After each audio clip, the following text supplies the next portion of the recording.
সেজে গুজে কোথায় যাচ্ছ? বান্ধবীর বাড়ি। কোনো অনুষ্ঠান নাকি? আর নাতনিকেও নিয়ে যাচ্ছ? চিংড়ি মাছকে তিরিং তিরিং করছে। হ্যাঁ, চিংড়ি মাছ তো নিয়ে যাচ্ছি। এ নাচছিস কেন? এ চিংড়ি মাছ নাচছিস কেন?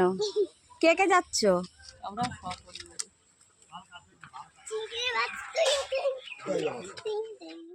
তোমরা দেখতে পাচ্ছ আমরা সবাই মিলে কোথায় যাচ্ছি। হাই গাইস, কালিদির হোটেলে চলে এসেছি অনেকদিন পরে মটন ভাত খেতে। ওই শোকেসে দেখ ভালো গেঞ্জি রয়েছে, ওপরে থাকে। আমরা সবাই তাকিয়েছি, দেখতে পাচ্ছি রেখেছি। কিন্তু কোথায় এসছে দেখো, এই পুরো ঝিলটা, ঝিলের এখানে কিন্তু উর্মিলা ঘুরতে এসছো। উর্মিলা হঠাৎ করে কোথায় এসছো?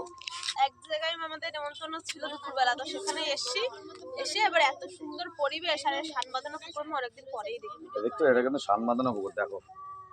ও ভাই, বাড়ি থেকে কতক্ষণ লাগলো আসতে? প্রায় 1.5 ঘন্টা। 1.5 ঘন্টা? কে কে এসছো? সবাই এসে সবাই এসছো? তা কিছু বলে দাও দর্শকদের।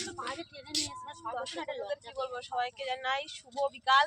আর এরকম শান বাঁধানো পুকুরে স্নান করতে ভালো লাগে, অবশ্যই স্নান করো। আমারও খুব ইচ্ছা করে, কিন্তু উপায় নেই। একটা ভিডিও করছি।